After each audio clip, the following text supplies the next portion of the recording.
Assalamualaikum warahmatullahi wabarakatuh. Alhamdulillah, alhamdulillahirabbil alamin. Wassalatu wassalamu ala Muhammadin wa ala alihi wa sahbihi ajmain. Wa mursalin amma ba'du.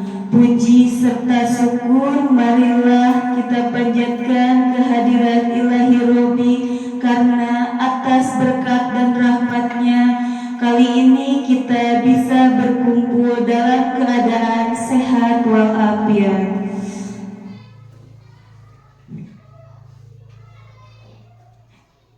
Pada kegiatan hari ini, salawat serta salam semoga tercurah limpahkan kepada junjungan kita Nabi besar Muhammad SAW, dan mudah-mudahan kita selaku umatnya senantiasa mendapat syafaatnya. Amin ya robbal alamin.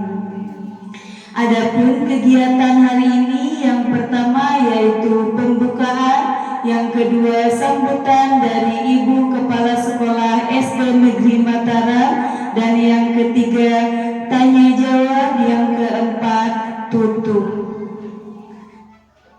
Untuk mempersingkat waktu, marilah kita dengarkan sambutan dari Ibu Kepala Sekolah SD Negeri Mataram. Untuk waktunya saya persilahkan.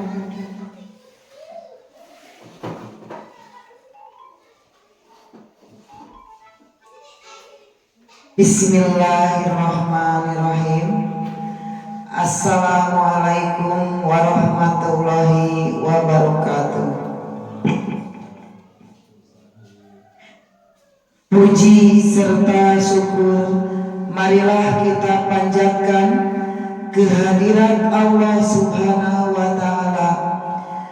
Salawat serta salam semoga tercurah limpah kepada Nabiya Habibana, yakni Nabi Muhammad Sallallahu Alaihi Wasallam.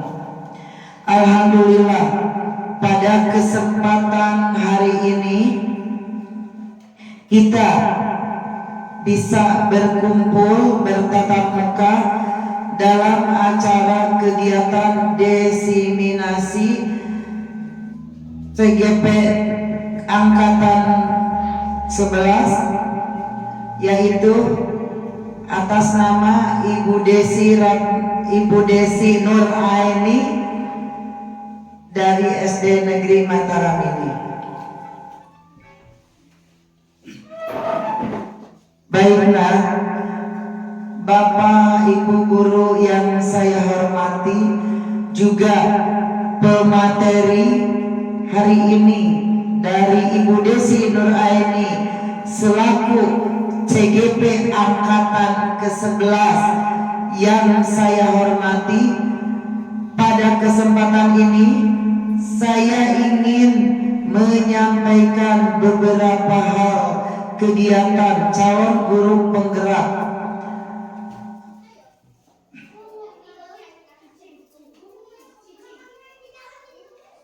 Diharapkan menjadi agen transformasi perubahan dalam sekolah SD Negeri Mataram, kemudian juga dapat menggerakkan komunitas belajar untuk rekan-rekan guru di sekolah.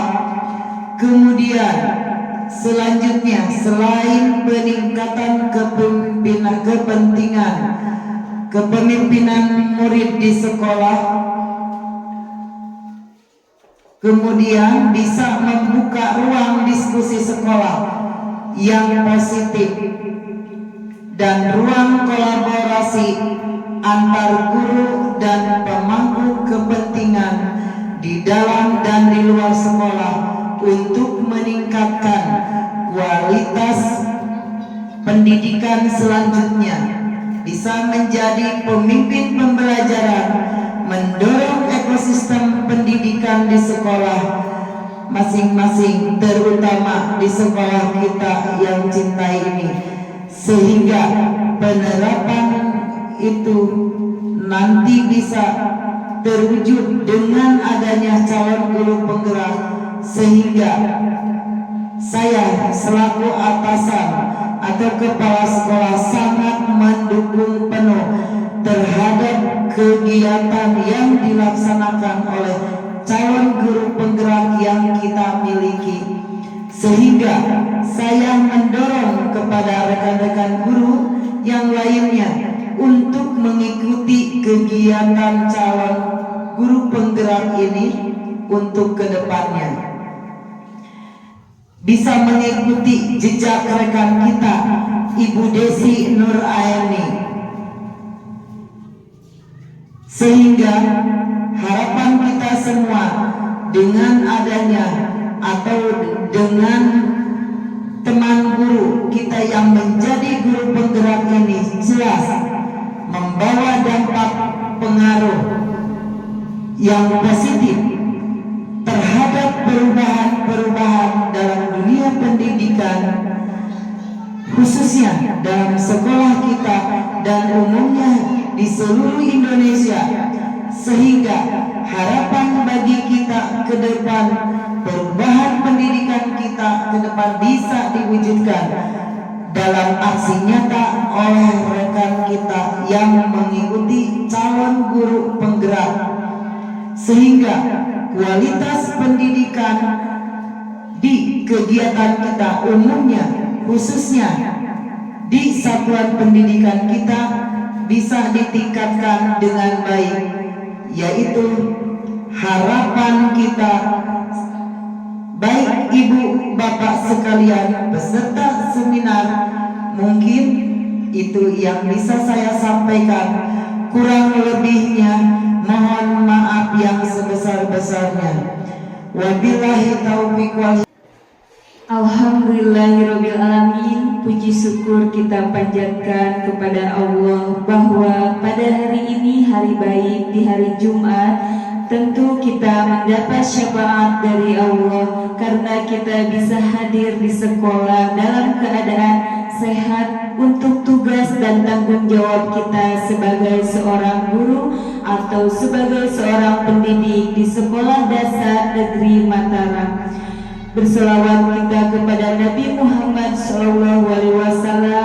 Semoga kelak kita mendapat syafaat dari beliau. Yang saya hormati Ibu Kepala Sekolah SD Negeri Mataram, yang sangat saya banggakan Ibu Bapak Guru rekan sejawat yang berbahagia. Baik, sebelum kita masuk dengan apa yang mau kita bagi, prinsipnya di sini adalah Bapak dan Ibu sama-sama kita belajar. Saya di sini sebagai calon guru penggerak angkatan 11. Saya di sini dalam rangka, bukan dalam rangka untuk menggurui Bapak atau Ibu. Artinya konsep berbagi di sini tidak hanya tupoksi dari CGP, tetapi kedepannya Bapak dan Ibu guru yang telah memiliki budaya positif atau sesuatu yang bisa kita bagi agar kita semua bisa sama-sama memajukan dunia pendidikan, khususnya untuk sekolah kita. Saya di program calon guru penggerak itu bertemunya hanya di dunia maya, jadi setiap hari tugas-tugas kami itu dicek melalui LMS dan melakukan kolaborasi bersama guru-guru hebat lain dan didampingi oleh pengajar praktik serta fasilitator, dan kami diberi pemahaman juga dari berbagai narasumber melalui instruktur. Jadi sama halnya di sini pada kegiatan hari ini kita luruskan niat kita di sini untuk sama-sama belajar, sama-sama menjadi pembelajar sepanjang hayat. Bapak Ibu, saya di modul 1.4 ini saya tahu bahwa di program guru penggerak itu ada 10 modul. Modul pertama yaitu yang paling sebenarnya sangat mendasar sebagai konsep kurikulum merdeka. Kenapa demikian? Karena saya katakan mendasar karena di sana ada filosofi pendidikan menurut Ki Hajar Dewantara. Konsep pembelajaran menuntun yang diungkap yang dikenal dengan trilogi pendidikan yang sama seperti sudah Bapak atau Ibu guru ketahui, yaitu Ingarso Sungtulodo Ingmadio Mangunkarso dan Tuturi Handayani. Itu adanya di modul 1. Jadi harapannya tentu dengan kita memahami konsep filosofi pendidikan menurut Ki Hajar Dewantara, maka akan berubah cara belajar kita atau cara mengajar kita, secara cara mengajar kita selama ini yang telah kita lakukan dengan cara teacher center atau pembelajaran yang awalnya berpusat kepada murid, sekarang harus berubah menjadi student center atau pembelajaran itu bermuara atau berpusatnya kepada murid.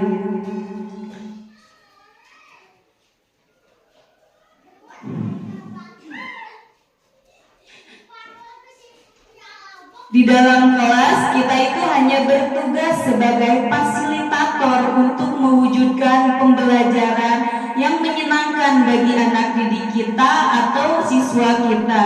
Nah, otomatis tentu saja di dalam merancang sebuah pembelajaran akan kita tampilkan di dalam kelas, maka kita butuh persiapan. Untuk itu pertama, persiapan fisik, persiapan mental.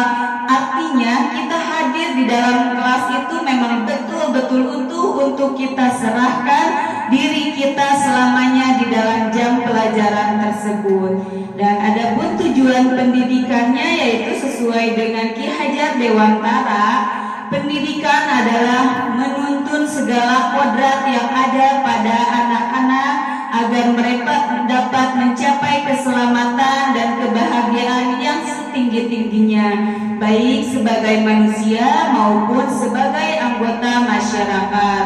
Oleh sebab itu, pendidik itu hanya dapat menuntun tumbuh atau hidupnya kekuatan kodrat yang ada pada setiap anak-anak agar dapat memperbaiki lakunya, bukan dasar hidup dan tumbuh kekuatan kodrat anak. Kodrat anak itu ada yang namanya kodrat alam dan juga kodrat zaman.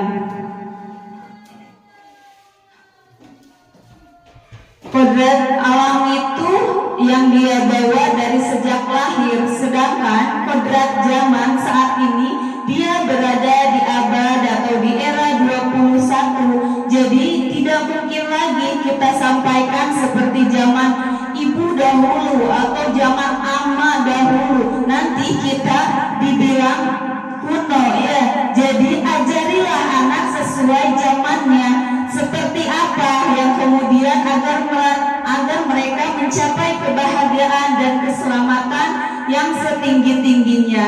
Jadi tujuan diseminasi dengan apa yang diinginkan anak datang ke sekolah, dia mewujudkan cita-citanya. Itu juga menjadi perhatian buat kita semua. Jadi kita hadir ke sekolah, apalagi ya yang akan saya berikan kepada anak-anak saya, apalagi bagaimana dia ikut konsep yang selalu kita bangun, menghadirkan pembelajaran yang menyenangkan bagi mereka, kemudian menjadikannya sebagai budaya positif. Nilai atau kebiasaan baik yang berpihak pada murid agar mereka dapat berkembang menjadi pribadi yang kritis, penuh hormat dan bertanggung jawab sesuai dengan profil pelajar Pancasila. Banyak hal yang sudah kita laksanakan, kita jadikan sebagai budaya positif tentunya, yang selalu kita terapkan dan selalu kita contohkan buat anak didik kita, yaitu kita dengan membiasakan budaya 5S, salam, sapa, senyum, sopan, dan santun. Itu bisa kita jadikan sebagai budaya positif yang sudah ada di sekolah kita. Semoga itu menjadi budaya positif yang tetap terjaga dan menjadi ciri khas dari sekolah kita.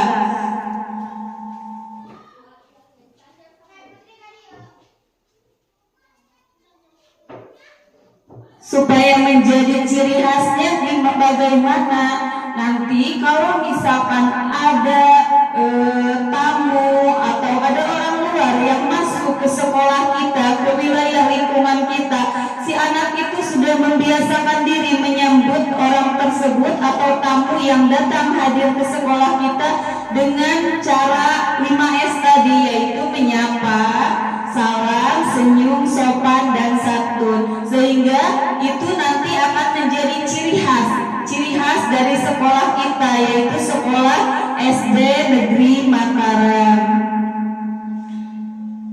Kita juga bisa menerapkan budaya positif ini tidak hanya di sekolah, tetapi juga bisa kita tanamkan di luar sekolah, yaitu dengan melalui kita berkomunikasi dengan orang tua wali murid supaya anak juga dibiasakan budaya positifnya di luar sekolah. Kemudian dalam budaya positif ini ada beberapa konsep. Yang pertama yaitu 1, perubahan paradigma belajar. Yang kedua, disiplin positif. Yang ketiga, kebutuhan dasar manusia. Yang keempat, motivasi perilaku manusia. Yang kelima, tentunya kita dalam menghadapi masalah anak, kita itu ada yang namanya restitusi atau 5 posisi kontrol sebagai seorang guru. Bagaimana sikap kita dalam menghadapi masalah yang dihadapi anak, posisi kita sebagai apa. Yang keenam tentunya ini tidak asing lagi bagi bapak atau ibu guru, yaitu keyakinan kelas. Yang ketujuh itu penerapan segitiga restitusi dalam penyelesaian masalah terhadap anak.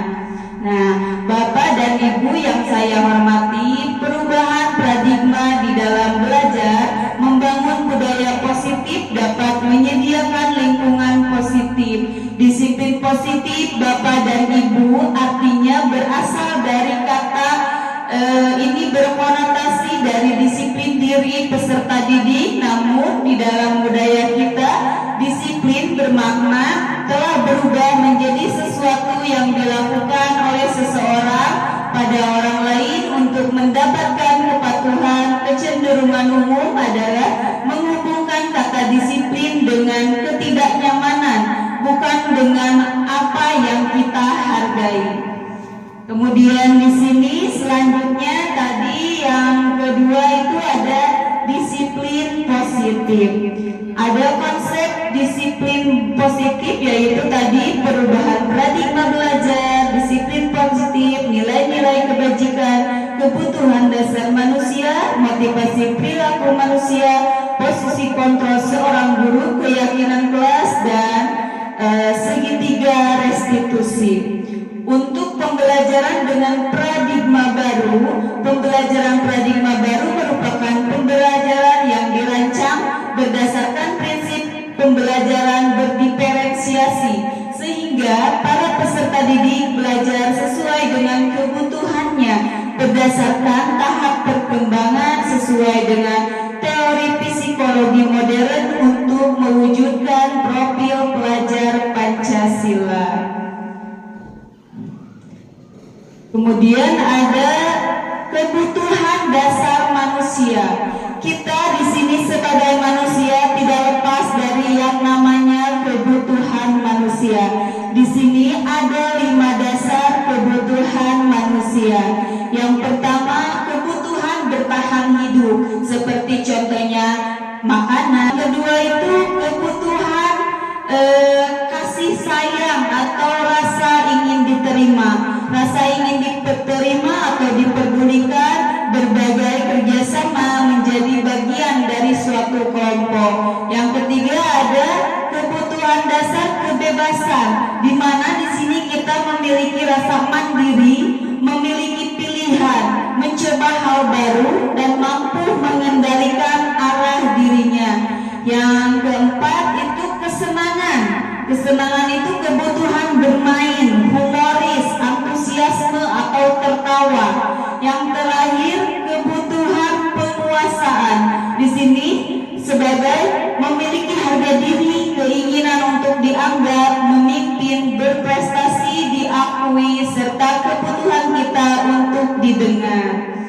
Ada 5, kemudian ada 5 posisi kontrol seorang guru. Bagaimana sih selama ini kita peranan seorang guru dalam menerapkan posisi kontrol kita terhadap pelanggaran atau kesalahan-kesalahan yang dilakukan oleh anak didik siswa kita. Di sini kita sebagai penghukum, atau kalau penghukum itu tidak terencana yang datangnya tiba-tiba, murid tidak tahu apa yang akan terjadi dan apa yang murid tidak dilibatkan, dan ini hanya bersifat satu arah, berupa hukuman, bisa berupa hukuman fisik ataupun hukuman psikis. Yang kedua, kita sebagai konsekuensi. Kalau konsekuensi itu artinya terencana, telah disepakati bersama sesuai dengan peraturan, murid tetap dibuat tidak nyaman, sikap guru selalu memonitor guru. Yang ketiga itu restitusi, proses penciptaan kondisi murid untuk memperbaiki kesalahannya, proses kolaboratif yang mengajarkan murid untuk mencari solusi sendiri. Kemudian di sini ada motivasi perilaku manusia. Motivasi perilaku manusia itu ada motivasi intrinsik atau motivasi yang datangnya dari dalam diri, dan motivasi ekstrinsik, motivasi yang datang dari luar. Ketika anak melakukan kebaikan atau melakukan disiplin, itu kemungkinan ada yang datangnya pure dari dalam diri atau intrinsik, ataupun yang datang dari luar, karena misalkan anak itu tergoda atau anak itu melakukan sesuatu karena ingin mendapat imbalan atau hadiah, reward dari seorang guru, maka kemudian yang mendorong anak itu disiplin bukan dari dirinya sendiri, jadi timbul dari ekstrinsik atau dari luar, karena adanya hadiah atau reward yang akan anak berikan. Di sini kita juga menjadi posisi kontrol seorang guru, yaitu secara garis besar nomor 1 itu posisi kita sebagai penghukum atau pemantau, membuat merasa bersalah, membuat menjadi teman, dan juga posisi kita sebagai manajer. Sesuai yang diajarkan di sini yang telah saya pelajari dari 5 posisi kontrol seorang guru, yaitu yang sangat diharapkan di sini kita sebagai seorang guru diharapkan menjadi posisi manajer, bukan sebagai penghukum, bukan sebagai membuat merasa bersalah ataupun pemantau, tetapi lebih diharapkan lagi kita di sini di sekolah ini bisa memposisikan diri kita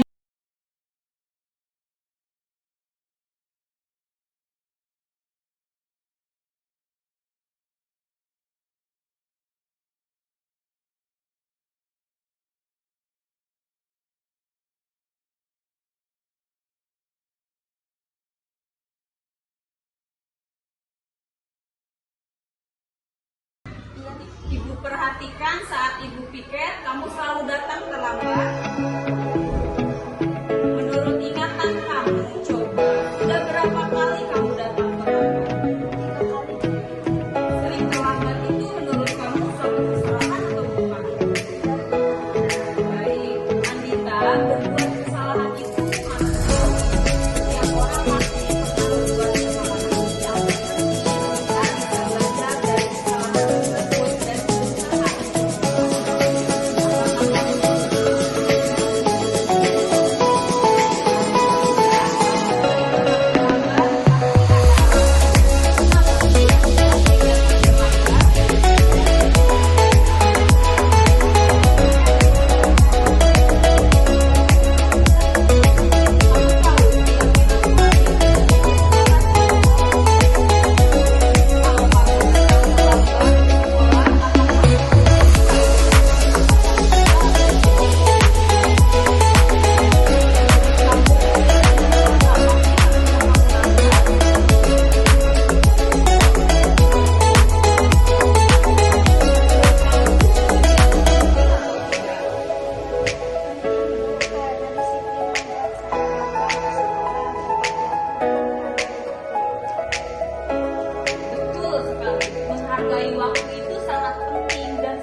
Ibu Desi Nuraini sebagai calon guru penggerak angkatan 11 dari SD Negeri Mataram sudah selesai untuk memenuhi modul 1.4 yaitu tentang budaya positif. Latar belakang di sini dalam melakukan perubahan disiplin positif yaitu penerapan budaya positif di sekolah atau di rumah. Secara umum di sekolah sudah diberikan oleh Ibu Desi kemarin, telah memberikan kepada rekan-rekan sesama guru yaitu mengenai penerapan budaya positif melalui keyakinan kelas. Nah, diharapkan dari kegiatan ini semua guru diharapkan dapat menuntun anak didiknya untuk memiliki motivasi intrinsik yaitu motivasi dalam diri sendiri dan membawa anak dalam keadaan keselamatan dan kebahagiaan yang setinggi-tingginya. Adapun tujuan kegiatan ini adalah langkah awal sebagai penerapan pembiasaan budaya positif di kelas maupun di sekolah. Alhamdulillah, aksi nyata yang diberikan Ibu Desi bisa diterapkan kepada guru yang lainnya juga kepada murid. Demikian testimoni yang saya berikan. Semoga Ibu Desi tetap semangat dan diberikan kelancaran dalam menempuh tahapan-tahapan sebagai calon guru penggerak. Semangat untuk Ibu Desi. Wassalamualaikum warahmatullahi wabarakatuh.